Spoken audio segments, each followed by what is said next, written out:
वाशीची जी काही वाशीवरनं सीएसटी कडे जी जाणारी वाहतूक आहे लोकलची ती पूर्णपणे ठप्प झालेली आहे। ना वाशी सीएसटी कडनं पनवेलकडे गाड्या येत आहेत, ना पनवेलकडनं सीएसटी कडे गाड्या जात आहेत।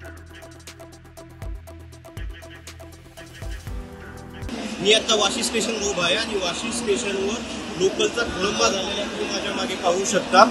सकाळपासून चाकरमानी जी मुंबईच्या दिशेने जात होती त्यांची आता वाहतूक पूर्णपणे इथे ठप्प झालेली आहे। मानपूर जवळ पाणी भरल्याचं कळतंय आणि त्यामुळे वाशीची जी काही वाशीवरनं सीएसटी कडे जी जाणारी वाहतूक आहे लोकलची ती पूर्णपणे ठप्प झालेली आहे। ना वाशी सीएसटी कडनं पनवेलकडे गाड्या येत आहेत, ना पनवेलकडनं सीएसटी कडे गाड्या जात आहेत। तुम्ही माझ्या मागे पाहू शकता लोकांची प्रचंड गर्दी झालेली जी चाकरमानी मुंबईच्या दिशेने निघाली होती, एवढ्या पावसात निघाली होती। आपला कुणी कामासाठी निघालं होतं, कुणी इतर गोष्टीसाठी निघालं होतं, मात्र त्यांचा खोळंबा झालेला आहे। रस्ते मार्गानुसार जाण्याचा प्रयत्न केला तरी मानपूर जवळ पाणी भरल्यामुळं तुम्हाला पुढे जाता येत नाही।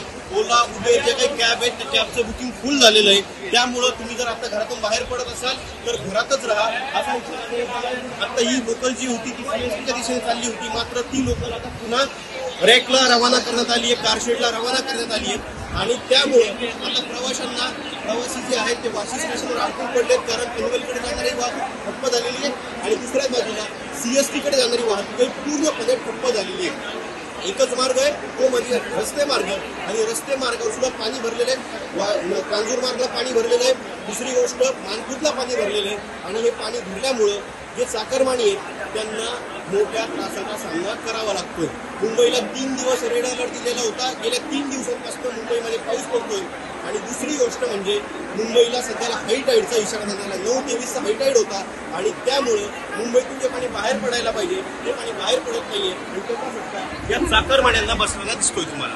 तर हे जे काही प्रवासी आहे जे मुंबईच्या दिशेने निघाले होते त्यांना हा मोठ्या प्रमाणात फटका बसताना तुम्हाला पाहायला मिळतोय। त्यामुळे तुम्ही आत्ताही घराच्या बाहेर पडायचा विचार करत असाल, मुंबईच्या दिशेने यायचा विचार करत असाल तर आत्ताच थांबा आणि घरातच राहा।